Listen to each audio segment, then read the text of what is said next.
Hey everyone, and welcome to Quesadilla Math with me, Mr. Padilla. In these uncertain times, it's nice to feel absolute about anything. That's why today we're going to be discussing absolute value equations and inequalities. So let's get started.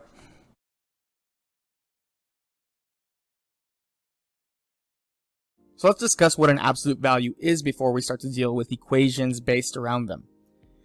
So what we see here is that the absolute value of some number n, so n can stand for any number, and we use these vertical lines here to represent absolute value.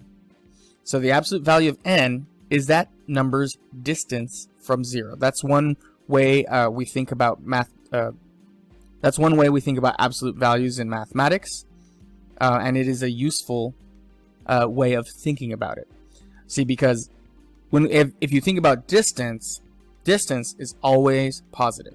So if we're measuring a number's distance to 0, that number, the result will always be a positive value. So let's say I have a number line right here, okay, and we're looking at the number n. Well, if we want to know the absolute value of n, what we're really doing is looking at its distance from 0. How many units away from 0 is our number n? Same thing goes with the absolute value of negative n. Since negative n is the same distance away from 0 as positive n, because really negative just means the opposite of a positive number. So the absolute value of negative n would equal to positive n, just like the absolute value of positive n.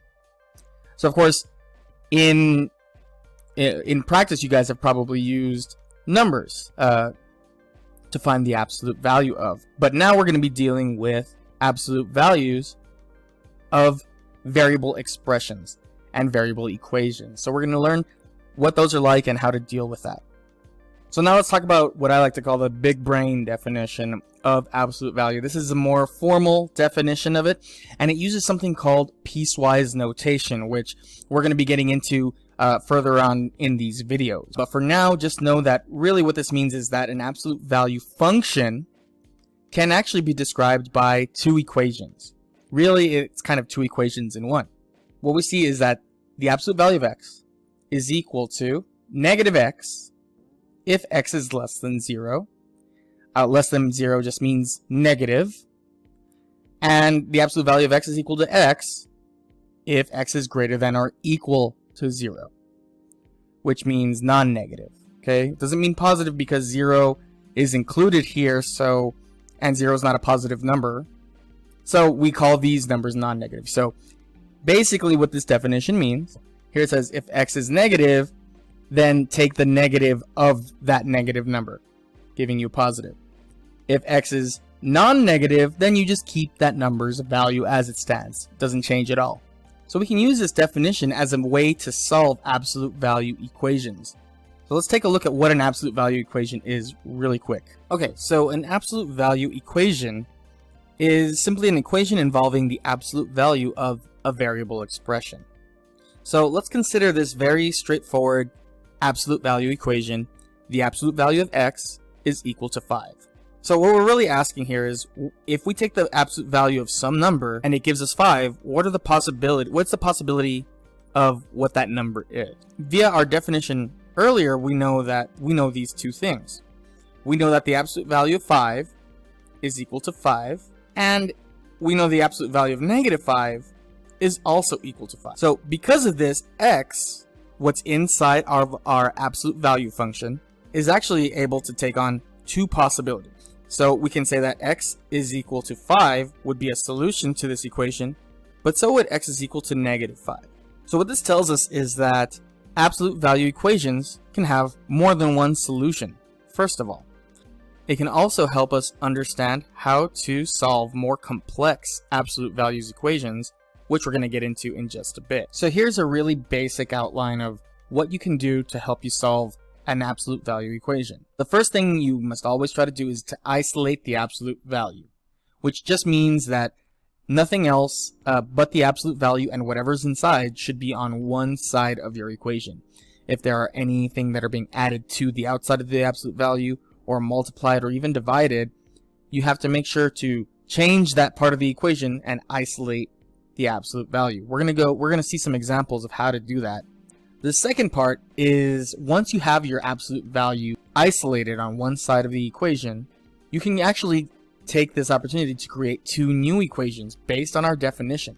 One equal to the positive value and the other equal to the negative value. As soon as you've done that, now you're able to solve for the variable, which is the third step, which means you're going to use your basic algebra rules and reverse the order of operations to undo what has been mathematically done to your variable to solve for it. So for our first example, we are looking at the absolute value of b minus 7 equal to 5. The first thing that you should notice about this equation is that the absolute value is already isolated on the left side. There is nothing outside of the absolute value that we need to get rid of at this point. So what we can do is go ahead and move on to kind of the next step in this process.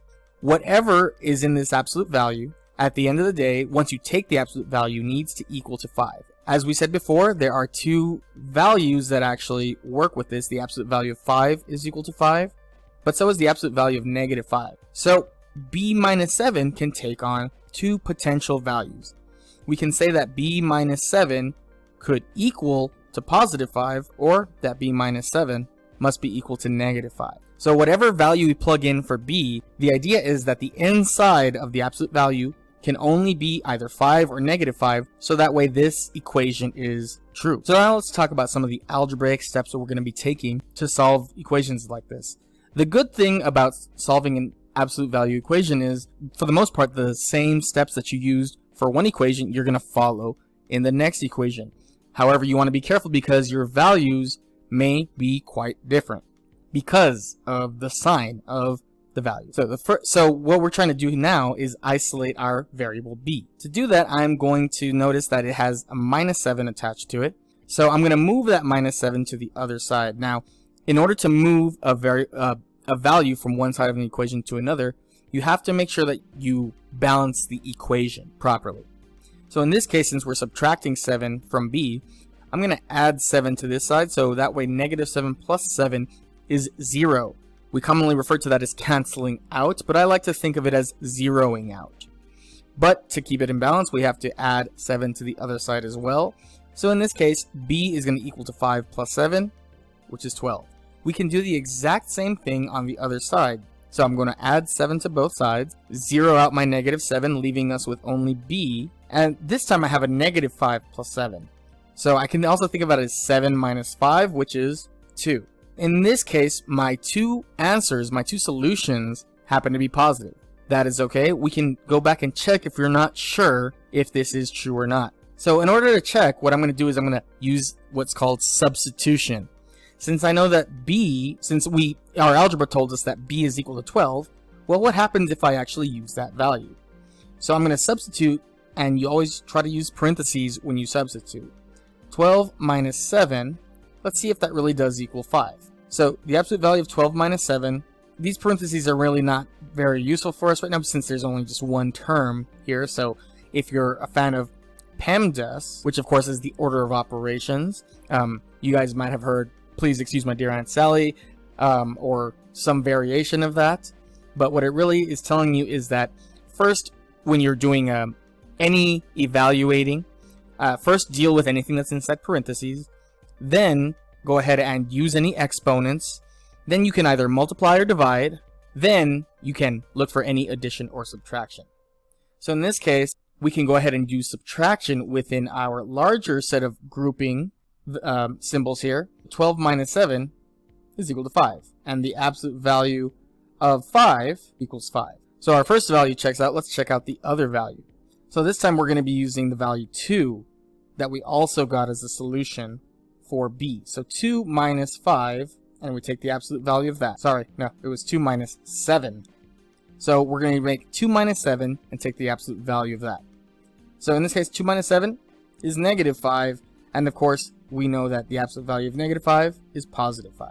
Both of these values make our equation true, which means they are both solutions. So both are accepted here for values of b. So for example 2, what we should notice here is that this time our absolute value expression is not alone on the left side of this equation. See, we have the absolute value of m minus 7, then that quantity minus 9 is equal to 4. So we can't split up our equation into 2 yet until we isolate the absolute value expression.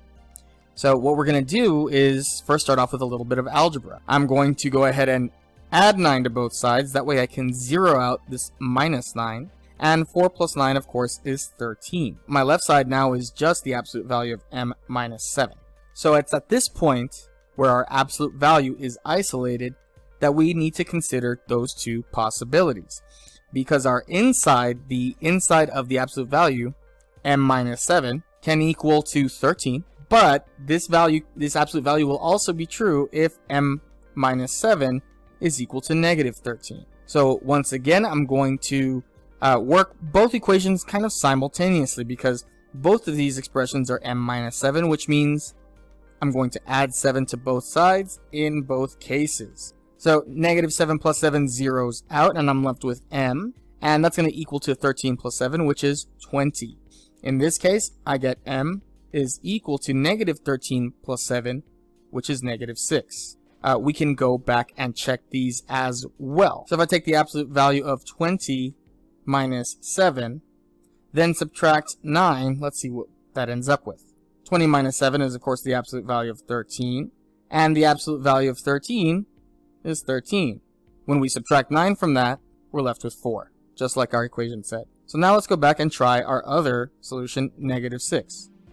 So if I take negative 6 and subtract 7, we get negative 13. But we are taking the absolute value of this. And the absolute value of negative 13 is just 13. 13 minus 9, of course, just like before, is 4. So these are both our solutions to this equation. So once again, in this example, we have an absolute value that is not isolated on one side. In order to isolate the absolute value of 6g, we have to get rid of this minus 8. So we're going to do that by adding 8 to both sides to zero out the minus 8. And we're left with the absolute value of 6g is equal to 22 plus 8, which is 30. So once again, now that we have our absolute value isolated, we can consider the two possibilities for 6g. Because 6g can either equal to positive 30 or 6g can equal to negative 30. In both cases, we are dividing both sides of our equation by 6, because 6 divided by 6 is 1, and we're left with just 1g. 30 divided by 6, of course, is 5. We do the same thing for our other equations, following the same rules, but this time we're dividing negative 30 by 6, which is negative 5. If we go back and try our answers using 5, if we use g is equal to 5, 6 times 5 is 30. The absolute value of 30 is 30, and if we subtract 8 from that, we get 22.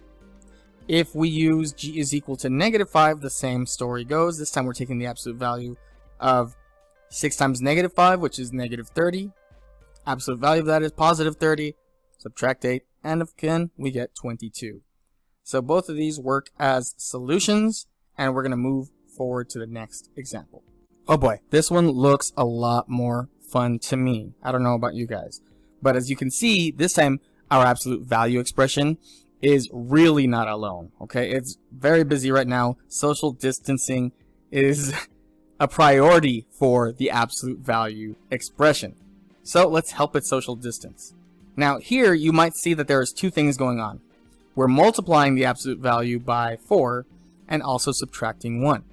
In order to help you solve this equation correctly, it's important to remember that when you're solving an equation for a variable, you are doing PEMDAS, order of operations, kind of in reverse.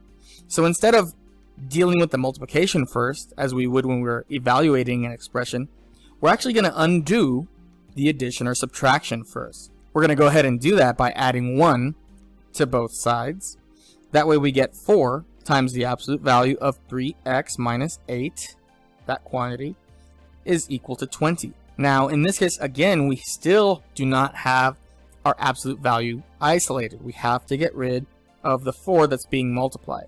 To undo multiplication, we need to use division.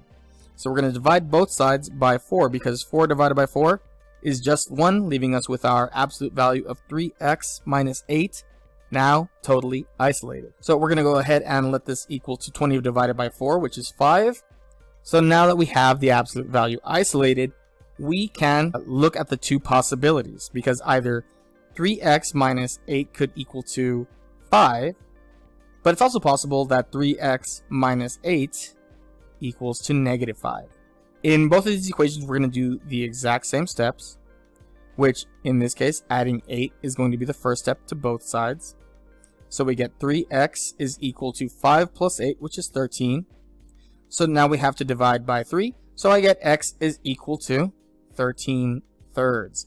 That's right, no decimals. Let's go fraction from here. Now, of course, we're going to do the exact same algebraic steps on the other side. So we're going to add 8, which gives you 3x is equal to, this time, negative 5 plus 8 is just 3. And if we divide both sides by 3, we'll get x equal to 1. So in this case, our two solutions are x is equal to 13 thirds and x equal to 1. So this next example comes with a warning. These two problems are going to show us things that might happen that are kind of strange with absolute value that you have to think about a little bit more carefully. Once again, we have to isolate our absolute value expression, so we can subtract 5 from both sides. This will leave us with the absolute value of 2x plus 1, that expression isolated because negative 5 plus 5 is 0, but, like we just said, negative 5 plus 5 is 0. So here's where things get a little tricky because, well, now we can actually go through and split our equation in two for the two possibilities. We could say that 2x plus 1 equals to 0, or 2x plus 1 is equal to negative 0. Wait a second. Negative 0? I don't think so. Negative 0 and 0 are actually the same value because 0 has no positive or negative value. So really, in this case, we're only solving one equation. All we have to do is subtract 1 from both sides. 2x will equal to negative 1. Divide both sides by 2. So we get x is equal to negative 1/2. In the circumstance where you have an absolute value that's isolated and equal to 0, you'll only have one solution. Only happens when you have an absolute value equal to 0. Part B will also see an interesting issue pop up. So in this case, once again, we must isolate our absolute value expression, so we can subtract 10 from both sides, leaving us with the absolute value of 3x is equal to negative 9. Here is the big warning. Remember, the absolute value of a number, that it is the distance of that number, or in this case of that expression, from 0. A distance can never be negative. An absolute value can never be equal to a negative. So this equation is totally false.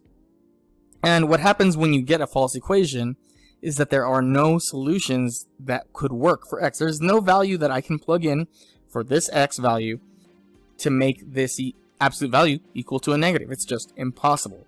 What we say to this is that there are no solutions. No solutions at all. So just to review, anytime you have an absolute value equal to 0, you'll only have one solution. If you get an absolute value that's equal to a negative number, that means you have no solution. So just to sum things up really quickly, when you're solving absolute value equations, you can expect to usually find two solutions. You may end up finding one solution, and it is possible to have absolutely no solutions whatsoever. So now we're going to look at the next part of our video, which is going to be talking about solving absolute value inequalities. So we just discussed that absolute value equations can have anywhere from 2, 1, or no solutions. Absolute value inequalities typically have infinitely many solutions. This is because when we are talking about numbers that are less than or equal, or greater than or equal, well, there are usually an infinite amount of values that can be greater or less than a particular value that you're looking at. So to be able to describe all of these solutions at once, we're going to be using inequalities and number lines to help us visualize all of the infinite solutions. Let's look at our first example. Actually, I guess this is the 6th example but it's our first example of an inequality. In this case, we have the absolute value of x is less than or equal to 5. So kind of similar to what we were talking about before. So in order to help us understand it, I'm going to go ahead and draw a really basic and pretty bad number line, because it helps us to understand the idea that, remember, absolute value is distance from 0. Really what this equation or this inequality is asking us is, what are all of the values possible for x that would give us a distance that's either less than or equal to 5 units away from 0? The first thing I think about is, well, what are the two solutions? What are our boundaries? The way we think of it is just like this. Similar to an equation, when we have absolute value inequalities, we also have to split it into two different and distinct equations. But the way we do it is a little bit different. In this case, x can possibly be less than or equal to 5. Everything stays the same except the absolute value is dropped out, because we're only looking at the inside of it. Or there is a second possibility.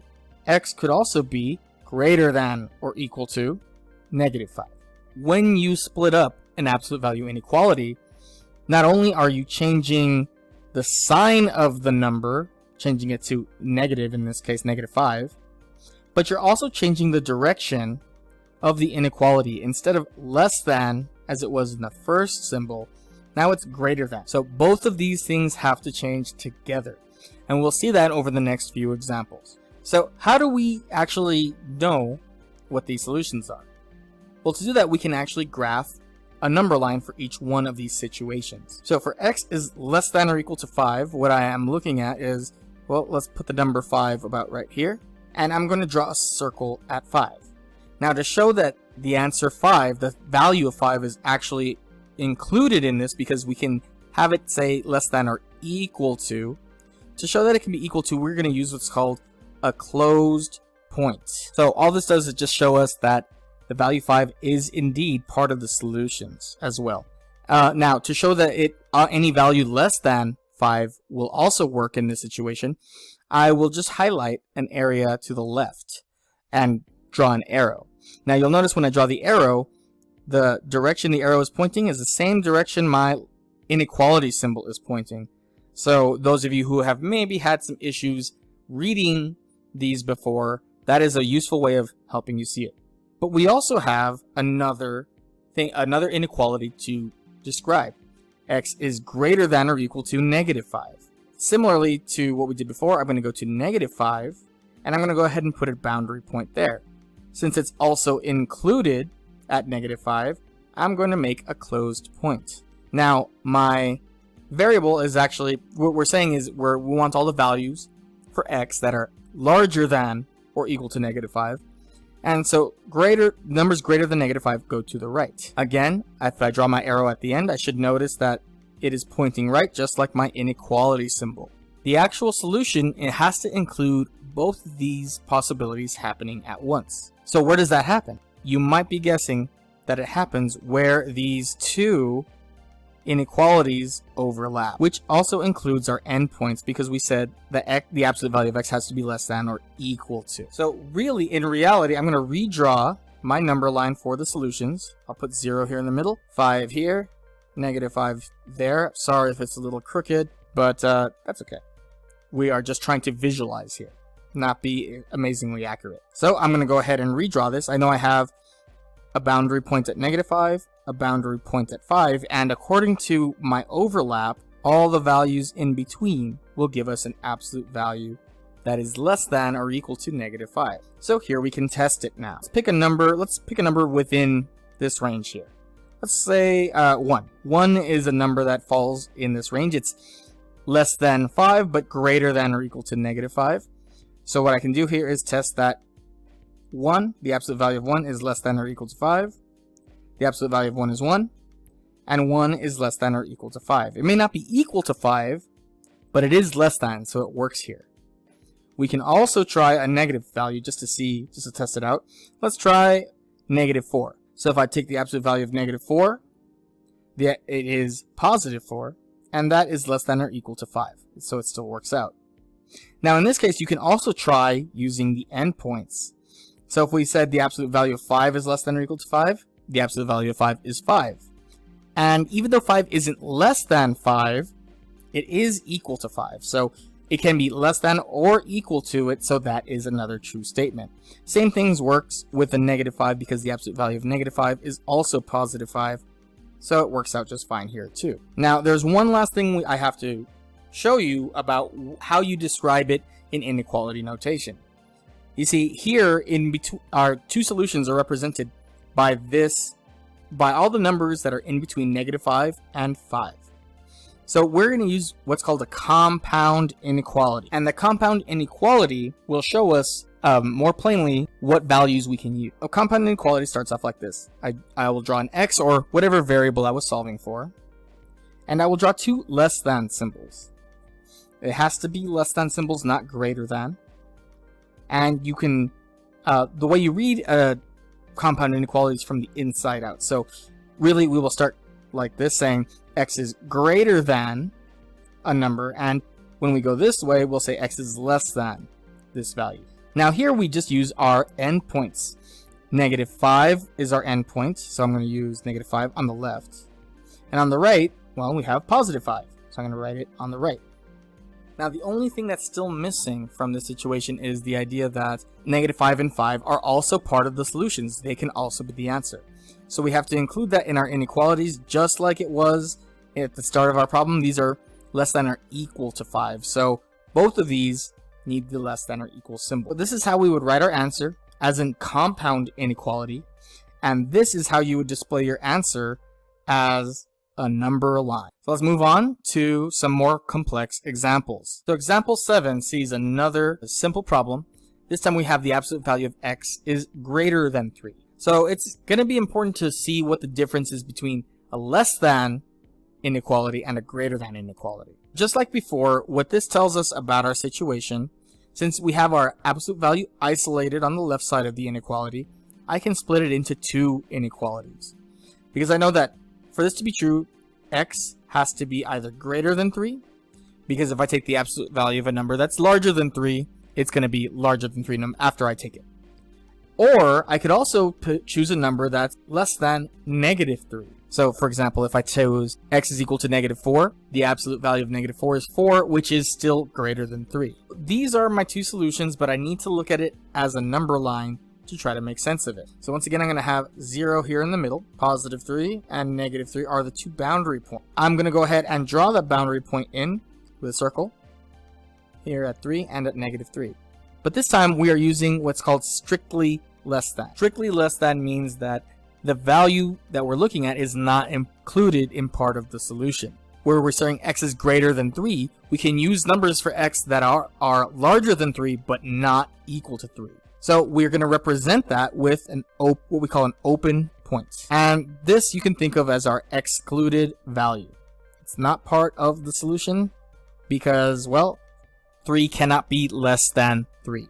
A number can't be less than or greater than itself. Now we have to look at each of our inequalities here and try to draw them to find out how we describe our final solution. So in the case of x is greater than 3, well, greater than means larger than, and larger numbers are to the right on a number line, so this is going to go this way. And for x is less than negative 3, less than goes to the left. As you can see, it matches our inequality symbol, both of them pointing towards the left if you think of it, to the left, if you think of it like an arrow. And of course, our greater than symbol points to the right, just like the arrow on that section. So here you guys can see that our solutions are actually going in two different directions, which is totally okay. But when we can't write this as a compound inequality like we did before. So in this case, the solution is going to look a little bit different. We're actually going to have to use two separate inequalities. But we can really kind of just use what we got in our two equations to help us and say that the solutions will be all values of x that are greater than 3 or all values of x that are less than negative 3. But when your number line shows your solutions going in two different directions instead of overlapping in between, this is when you use an OR in between two inequalities to show the same thing. Visually, it should match the fact that you have two separate number lines that you have to draw. Means that you should have two separate inequalities to write. Okay, so this time we have an absolute value of an inequality where the absolute value expression is not isolated on one side. So how do we deal with this? Well, just like in an absolute value equation, you just have to make sure to isolate first. So what we're going to do is add 12 to both sides to zero out the 12 that's here on this side, leaving us with the absolute value of 7x now, totally and comfortably isolated. 9 plus 12 is going to be 21. Now that we have our absolute value isolated, we split our inequalities into two inequalities. We can say that 7x is less than or equal to 21, exactly the same inequality, just without the absolute value. Or you could say that 7x is greater than or equal to negative 21. So in both cases, what we do is divide both sides by 7, and here we'll get x is less than or equal to 3. And if we divide both sides by 7 in this inequality, we will get x is greater than or equal to negative 3. So drawing both of these on our number lines are going to help us find the solution more quickly and write it. So now let's go ahead and try to draw the number lines for both of these. Starting with x is less than or equal to 3. Here's 0, here's 3. Less than or equals is inclusive, which means I'm going to go ahead and draw a closed point including the value of 3. And less than means I go to the left on a number line. For x is greater than or equal to negative 3, I'm going to draw a closed point here at negative 3. And greater than means going to the right. So our solutions are going to overlap again, and that means we have to write it as a compound inequality. So redrawing the number line, whoa, 0 is not there. Negative 3, 0, 3. I have a closed point at negative 3, closed point at positive 3, and solutions everywhere in between. In a number line, I can write it like this. X will be greater than or equal to negative 3. Make sure it's equal to because it's a closed point here. It is included. But x is also less than or equal to positive 3. You can see how nicely these two methods of showing our solutions match up with each other. We have our solution, our infinite solutions. Let's move on. So here again we have a value that is refusing to social distance with our absolute value expression, so we've got to get rid of it. In this case, it's multiplying our absolute value expression, so we're going to divide it. 2 divided by 2 is equal to 1, so we have one absolute value of x plus 5, which is greater than 10 divided by 2, which is 5. Once again, we have two potentials. We can say that x plus 5 is greater than 5, or we can say that x plus 5 is less than negative 5. Once again, notice that we switched both the inequality and the sign of the number. Okay, I hear a lot of students usually call this a sign, but no, actually this is a sign, whether a number is positive or negative. This is called an inequality. So you switch the inequality and you switch the sign. So we're going to go ahead and solve both these equations. They're going to be solved the same way by subtracting 5 from both sides. This one is going to end up telling us that x is greater than 5 minus 5, which is 0. And in this inequality, we're going to end up with x by itself less than negative 5 minus 5 is negative 10. So we need to draw our number lines for these solutions. I'll start by placing 0 here and 10 here. This time we don't have any negatives. Oh, wait, yes we do. Okay, so negative 10 here. And we have these two possibilities. Either x is greater than 0. We have an open point because it's the strictly greater than symbol. And we're going to the right because it's greater than. And it says here that x can also be less than negative 10. Not less than or equals, it's excluded. And we're going to the left. This is not a compound inequality, and we have to describe it in a different way. So let's describe the solutions pretty much like we have them down here. Our solutions are going to be that x is less than negative 10, or x is greater than 0. I kind of like to follow the order that I have them in my number line, and that's how you can order your solutions as well. Not a must, but it is typically better to start off going from least to greatest when listing your solutions. And finally, we get to problem number 10. In this case, again, I have a couple of warnings for you. Here, in our first example, part A, we have the absolute value of x plus 4 is less than 0. The warning for this one is the idea that an absolute value can be less than 0. This 0 may not be here. You might also see less than a negative number, some negative number, but in both cases, this is impossible. You can never take the absolute value of anything and have it be less than 0 or have it be any kind of negative number. Because of that, if you ever see less than 0 or less than a negative when your absolute value is isolated, this will have no solution because an absolute value can never be less than 0, cannot be negative. Now we have a kind of a similar situation on example B, because here we're saying that the absolute, what values can I plug into this to make sure that the absolute value is greater than a negative. This is an interesting case because really, no matter what number I plug in for x, let's say I take some extreme answer like negative 100. Negative 100 minus 3 would give me the absolute value of negative 103, 103, which is definitely greater than negative 6. No matter what number I use for x, even if it gives me a very large negative number inside the absolute value of that number is always going to be greater than a negative. If you ever have an absolute value inequality where your isolated absolute value is greater than some negative number, the answer is x can be any real number. Essentially, every number can be used for x, and you will still end up with a result that's greater than negative 6. And so, as much as it breaks my heart, we are now officially absolutely out of examples. So thank you for joining me for another episode of Quesadilla Math. If you liked what you saw today, if it helped you with your classes, if you just have, excess amount of time, give me a like and a subscribe. I really appreciate it. Look forward to more Algebra 2 videos like this in the coming year. And as always, I'll math you later.